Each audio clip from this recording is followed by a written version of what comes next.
Welcome back, every gentle person in my class. I am highly thankful to all my well-wishers who are supporting for good conduction of this class. आज के इस class में आप सबों का वंदन है, हार्दिक अभिनंदन है। आप सबों से मेरा नम्र निवेदन है कि आप लोग धैर्य बनाए रखें। अपना धैर्य इस लॉकडाउन की अवधि में कभी मत खोए। सिर्फ लॉकडाउन में जो आपको आदेश दिए गए हैं, जो नियम बनाए गए हैं, सोशल डिस्टेंसिंग का पालन करते रहिए। घर पर रहकर ऑनलाइन क्लासेस की जितनी सुविधाएं मिले उन सब सुविधाओं को लेते हुए आप अपनी पढ़ाई का, ऑनलाइन एजुकेशन का सफ़र जारी रखिए। एक न एक दिन आपको आपकी मंजिल जरूर मिलेगी, क्योंकि धैर्य ही फलता है, मेहनत ही रंग लाती है, हिम्मत ही राह दिखाती है। यदि आप धैर्य रूपी धरातल पर मेहनत के बीज बोएंगे तो सफलता रूपी पौधे जरूर उस धरातल पर लहराएंगे और आप अपने अंदर की प्रतिभा को खुद ढूंढिए, खुद निकालिए। हर एक इंसान इस संसार के लिए स्पेशल होता है। हर एक इंसान के अंदर, हर एक स्टूडेंट के अंदर एक खास प्रतिभा होती है। उस प्रतिभा को जगाना है, ढूंढना है, उस प्रतिभा को निखारना है।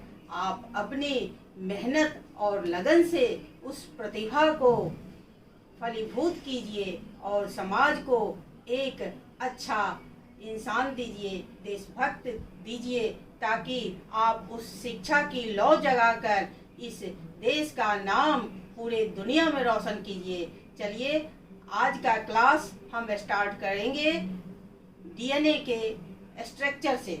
पिछले क्लास में हमने पढ़ा था चार्ल्स गॉस प्रिंसिपल के बारे में, जिन्होंने बताया था कि जितना प्यूरिन होगा उतना ही पायरिमिडीन होगा। लेकिन उन्होंने ये नहीं बताया था कि ये इसके जो डीएनए का जो मॉलिक्यूल है उसका स्ट्रक्चर, उसका शेप कैसा है।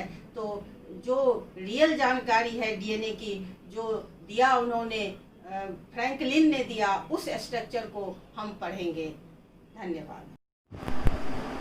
फ्रैंकलिन एंड विल्किंस ने 1952 में एक्सरे डिफ्रैक्शन मेथड से डीएनए का फाइन फोटोग्राफ्स लिया और उससे स्टडी करके ये बतलाया कि डीएनए एक हेलिकल स्ट्रक्चर है और एक हेलिक्स में 34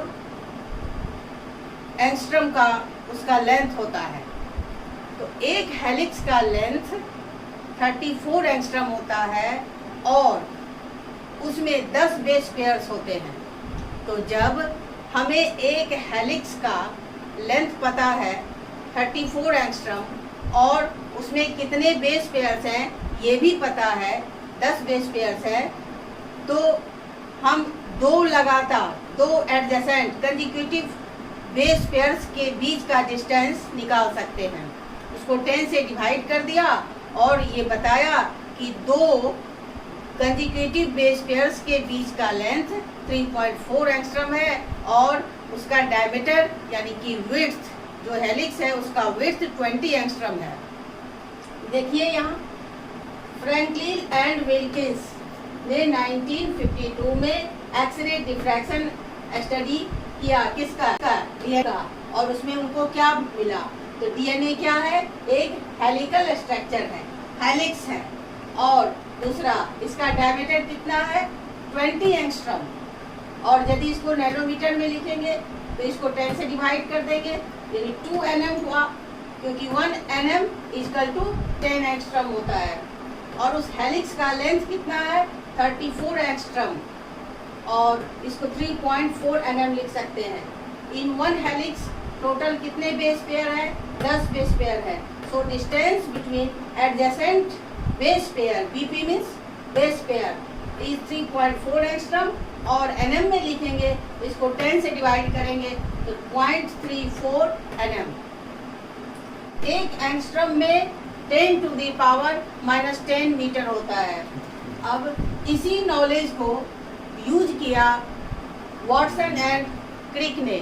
वॉटसन एंड क्रिक ने डीएनए का 3 डायमेंशनल मॉडल दिया। उन्होंने बताया कि डीएनए जो है डबल हेलिकल स्ट्रक्चर है। डबल हेलिकल स्ट्रक्चर का मतलब हुआ कि इसमें 2 हेलिक्स होंगे और 2 पॉलीन्यूक्लियोटाइड चेन होंगे, और ये दोनों पॉलीन्यूक्लियोटाइड चेन एंटी पैरेलल होंगे। एंटी पैरेलल का मतलब हुआ दोनों जो पॉलीन्यूक्लियोटाइड चेन है एक दूसरे के अपोजिट डायरेक्शन में होंगे। मीन्स कि एक पॉलीन्यूक्लियोटाइड यदि 5'3" के डायरेक्शन में है तो दूसरा 3'5" के डायरेक्शन में होगा। इसको यहाँ से समझते हैं। वॉटसन एंड क्रिक ने 1953 में जो मॉडल दिया, 3D स्ट्रक्चरल मॉडल दिया डीएनए का, उन्होंने बताया कि डीएनए डबल हेलिकल मॉलिक्यूल है। डबल हेलिकल मॉलिक्यूल मीन्स ये 1 हेलिकल और ये दूसरा हेलिकल, इस तरह से। और दोनों हेलिक्स जो है ये एंटी पैरेलल है। मीन्स यदि ये 5 के डायरेक्शन में है, 3 के डायरेक्शन में है, तो दूसरा 5 के डायरेक्शन में, मतलब कि दोनों का डायरेक्शन एक दूसरे के अपोजिट है। इसका मतलब कि ये जो है क्या है, एंटी पैरेलल है। तो जो 3'5", ये जो 3 और 5, ये वाला जो हेलिक्स है इसको हम टेम्पलेट स्ट्रैंड कहेंगे। क्यों कहेंगे टेम्पलेट स्ट्रैंड? सपोज इस फिगर से समझते हैं कि हमने वॉटसन एंड क्रिक ने जो मॉडल दिया उसमें ये जाना कि इसमें 2 पॉलीन्यूक्लियोटाइड चेन होते हैं। तो ठीक है, ये पहला न्यूक्लियोटाइड का चेन है, ये दूसरा है। तो ये जो पहला है इसका डायरेक्शन 3 से 5 है डायरेक्शन। तो ये 3 जो 5 वाला जो है ये टेम्पलेट इसलिए कहलाएगा कि इसमें जेनेटिक इंफॉर्मेशन होता है, और नया जो स्ट्रैंड बनेगा नया, वो इसी का कॉपी करेगा इसको देख करके। तो सपोज ये नया फॉर्म सेगमेंट है, तो यहाँ एडेनिन है तो यहाँ थायमिन होगा, यहाँ साइटोसिन है तो गुआनिन होगा, और यहाँ थायमिन है यहाँ एडेनिन होगा, यहाँ गुआनिन है तो यहाँ साइटोसिन होगा। तो अब ये जो जेनेटिक इंफॉर्मेशन इसमें जो है, मतलब बेस पेयर का जो सीक्वेंस है, तो इसको देख करके ही नया जो 3'5" वाला जो डायरेक्शन है नया जो बनेगा इसी को फॉलो करेगा, इसी के हिसाब से बनेगा। तो यहाँ ये एक टेम्पलेट का काम कर रहा है, इसलिए इसको टेम्पलेट स्ट्रैंड कहते हैं। अब हम इसका जो कॉम्प्लीमेंट्री दूसरा जो चेन है इसका सीक्वेंस और इसके सीक्वेंस को मैच करते हैं। तो यहाँ थायमिन है, यहाँ भी थायमिन, यहाँ गुआनिन, यहाँ भी गुआनिन, यहाँ एडेनिन, यहाँ एडेनिन, मतलब कि इसमें जो बेस पेयर का सीक्वेंस है इसके दोनों का एक जैसा एग्जैक्ट है, दोनों सेम है। तो इसको जो 5'3" का जो डायरेक्शन है बेस पेयर का, इसको देखकर हम ये सेंस लगा सकते हैं कि जो नया फॉर्म सेगमेंट होगा, जो नया फॉर्म होगा उसमें जो है किस तरह का बेस सीक्वेंस होगा, इसलिए इसको हम सेंस स्ट्रैंड बोलते हैं। और चूंकि इसका जस्ट अपोजिट है इसलिए इसको एंटी सेंस सेगमेंट बोलते हैं। इस तरह डीएनए में 2 पॉलीन्यूक्लियोटाइड चेन है, दोनों एंटी पैरेलल है, और दोनों में एंटी पैरेलल में से एक 5 से 3 तो दूसरा 3 से 5।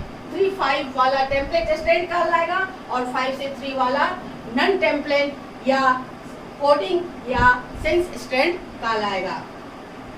अब इस फिगर में जो स्ट्रक्चर है डीएनए का, उसमें बैकबोन का काम क्या करता है? तो जो शुगर, फॉस्फेट शुगर का जो इस तरह से ब्रिज बनता जाता है, उस ब्रिज को हम फॉस्फोडाइस्टर ब्रिज कह सकते हैं, और वही उसका बैकबोन बनाता है।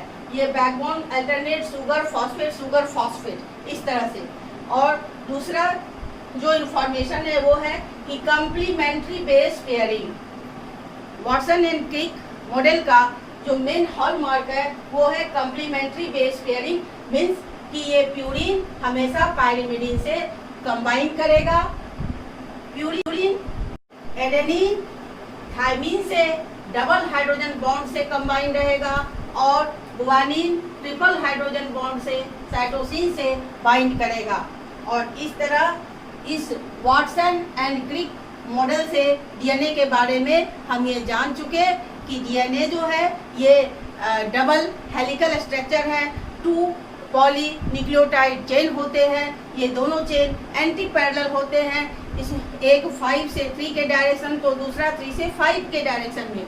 3 से 5 डायरेक्शन जिसका है वो टेम्पलेट स्ट्रैंड का काम करेगा, क्योंकि उसमें जेनेटिक इंफॉर्मेशन होते हैं, उसी का कॉपी होता है। नया जो स्ट्रैंड बनता है उसी से बनता है, और नया जो स्ट्रैंड बनता है उसका डायरेक्शन हमेशा 5 से 3 की ओर होता है ये, और इसलिए इसको हम सेंस स्ट्रैंड कहते हैं। और उसका जो बैकबोन होता है डीएनए का वो शुगर फॉस्फेट अल्टरनेट जो उनके बीच बॉन्ड बनता है उसे फॉस्फोडाइस्टर बॉन्ड बोलते हैं, ब्रिज बोलते हैं। और यही ब्रिज डीएनए मॉलिक्यूल का जो है बैकबोन बनाता है। इस तरह आज के क्लास में आप वाटसन क्रिक मॉडल में जो कंसेप्ट दिया उसको समझ गए। अब आगे हम उसका डायग्रामेटिक व्यू समझेंगे। तो अब हम पढ़ेंगे वाटसन एंड क्रिक ने जो डीएनए का डबल हेलिकल स्ट्रक्चर दिया उसका डायग्रामेटिक स्ट्रक्चर फिगर के द्वारा समझेंगे। तो वाटसन एंड क्रिक ने बतलाया कि डीएनए में 2 पॉलीन्यूक्लियोटाइड चेन होते हैं। तो अब हम देखते हैं कि ये क्या है। जैसे ये पेंटोज शुगर है और ये क्या है, बेस है। तो शुगर और बेस ये दोनों मिल करके न्यूक्लियोसाइड बनाए, और ये न्यूक्लियोसाइड इस फॉस्फेट से जुड़कर एक न्यूक्लियोटाइड बनाया। तो इस तरह से sugar plus base plus phosphate ये तीनों मिलकर के एक न्यूक्लियोटाइड 1 न्यूक्लियोटाइड बनाया। उसी तरह से ये दूसरा न्यूक्लियोटाइड और ये तीसरा न्यूक्लियोटाइड।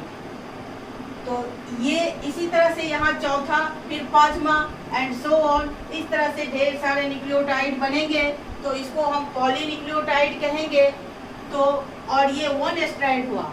तो इस तरह से जो वाटसन क्रिक ने बताया कि डबल स्ट्रैंडेड होता है, तो ये हुआ फर्स्ट स्ट्रैंड और ये हुआ दूसरा स्ट्रैंड। तो दोनों स्ट्रैंड समझ गए। और 2 पॉलीन्यूक्लियोटाइड चेन डबल स्ट्रैंडेड का मतलब है कि इसमें 2 पॉलीन्यूक्लियोटाइड चेन है। एक ये हुआ पॉलीन्यूक्लियोटाइड चेन और दूसरा ये हुआ पॉलीन्यूक्लियोटाइड चेन। और उन्होंने बताया कि ये पॉलीन्यूक्लियोटाइड चेन स्पाइरली कॉइल होते हैं, हेलिकल होते हैं। तो ये देखिए ये हेलिकल स्ट्रक्चर है, ये 1 हेलिक्स और ये दूसरा हेलिक्स। और उन्होंने बताया था कि ये एंटी पैरेलल होते हैं। तो ये 5 से 3 के डायरेक्शन में, तो ये 3 से 5 के डायरेक्शन में। इसका मतलब हुआ कि दोनों ही जो पॉलीन्यूक्लियोटाइड चेन है ये पैरेलल है, लेकिन इनका डायरेक्शन अपोजिट है, इसलिए ये एंटी पैरेलल हुए। और दूसरा बात बताया था, जो मेन बात बताया उन्होंने, कि जो अल्टरनेट कंप्लीमेंट्री बेस पेयरिंग होता है। इसका मतलब कि ये प्यूरिन है, एडेनिन क्या है, प्यूरिन है, और ये प्यूरिन हमेशा पायरिमिडीन, ये थायमीन क्या है, पायरिमिडीन है। तो एडेनिन किससे कंबाइन कर रहा है, थायमीन से। और इन दोनों के एडेनिन और थायमीन के बीच में जो बॉन्ड बन रहा है वो हाइड्रोजन बॉन्ड है, ये डबल हाइड्रोजन बॉन्ड है। तो इस तरह से ये एडेनिन भी नाइट्रोजनस बेस, थायमीन भी नाइट्रोजनस बेस, लेकिन एडेनिन प्यूरिन है और थायमीन पायरिमिडीन है। तो प्यूरिन पायरिमिडीन से डबल हाइड्रोजन बॉन्ड से पेयरिंग कर रहा है, और ये नाइट्रोजनस बेस शुगर से मिलकर न्यूक्लियोसाइड, और फिर ये फॉस्फेट से मिलकर न्यूक्लियोटाइड। इस तरह 1 न्यूक्लियोटाइड, इधर भी 1 न्यूक्लियोटाइड, ये भी न्यूक्लियोटाइड, ये भी न्यूक्लियोटाइड। इस तरह से ये पॉलीन्यूक्लियोटाइड चेन डबल बने और दोनों एंटी पैरेलल है। ये अब हमको यहाँ ये देखना है कि इसका जो डायरेक्शन है ये 5 से 3 के डायरेक्शन में है। ये शुगर है, ये शुगर का ये 5वां कार्बन एटम, ये 5वां 1 2 3 4 ये 5वां कार्बन एटम ये फॉस्फेट से जुटा हुआ है। इसके बीच में जो बॉन्ड बना ये शुगर का ही कार्बन एटम है और यहाँ फॉस्फेट है। इसके बीच में जो बॉन्ड बना ये फॉस्फोएस्टर बॉन्ड है।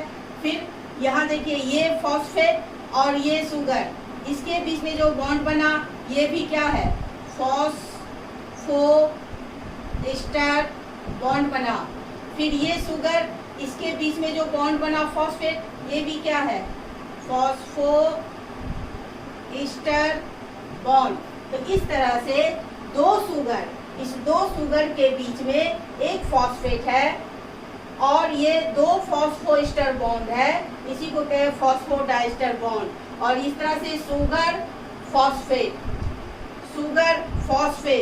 फिर ये शुगर, फिर ये यहाँ पर फॉस्फेट। इस तरह से शुगर फॉस्फेट, ये यही शुगर फॉस्फेट यानी फॉस्फोडाइस्टर ब्रिज, यही इसका डीएनए का जो डबल हेलिकल स्ट्रक्चर है, यही इसका बैकबोन बनाता है। और ये इसका डायरेक्शन 5 से 5th से 3rd की ओर है इसका डायरेक्शन। यहाँ जो इसका 3rd एंड जो है वो क्या है, फ्री है। अब इधर देखिए, यहाँ शुगर जो है, शुगर और फॉस्फेट का बॉन्ड इस डायरेक्शन में है। ये शुगर फॉस्फेट ये इस डायरेक्शन में है, तो जस्ट इसका अपोजिट यहाँ देखिए, ये इस तरह से इसका जो डायरेक्शन है 5 से 3rd के डायरेक्शन में है। अब कैसे है, अपोजिट है। इसका जो है ये 3rd एंड फ्री है और इसका जो देखिए यहाँ पर ये 5th एंड फ्री है। इस तरह से दोनों एक दूसरे के क्या है, एंटी पैरेलल है। तो एडेनिन डबल हाइड्रोजन बॉन्ड से पेयरिंग किया, तो अब ये जो साइटोसिन है ये ट्रिपल हाइड्रोजन बॉन्ड से ये साइटोसिन ट्रिपल हाइड्रोजन बॉन्ड से गुआनिन से पेयर करेगा और ये इस डबल हाइड्रोजन बॉन्ड से ये ट्रिपल हाइड्रोजन बॉन्ड ज़्यादा स्ट्रॉन्ग होता है और जिसमें इसका संख्या ज़्यादा होगा वही प्रोकैरियोटिक होगा और उसका मेल्टिंग पॉइंट ज़्यादा होगा। तो ये एडेनिन थायमिन से double hydrogen bond, cytosine guanine से ट्रिपल हाइड्रोजन बॉन्ड और थायमिन एडेनिन से डबल हाइड्रोजन बॉन्ड से पेयरिंग किया। अब इसी फिगर को हम यहाँ इसमें समझेंगे। ये जो इस तरह से आप लाइनिंग देख रहे हैं, स्पाइरल लाइनिंग, ये लाइनिंग शो करता है इसी लाइनिंग में शुगर फॉस्फेट, ये जो लाइनिंग है ये इसमें शुगर, यही बैकबोन बनाते हैं शुगर फॉस्फेट। और ये जो दूसरा लाइनिंग है यही शुगर फॉस्फेट का बैकबोन बनाते हैं, यही बैकबोन बनाते हैं। और इनके बीच में बेस पेयरिंग होता है, adenine double hydrogen bond, thymine, guanine triple hydrogen bond, cytosine and so on. तो इसको बोलेंगे हाफ हेलिक्स। इसमें 5 होंगे और इस पूरे में ये पूरा 1 हेलिक्स हुआ और इसमें 10 बेस पेयर्स होंगे, इसी में 5 इसमें 5 इसमें।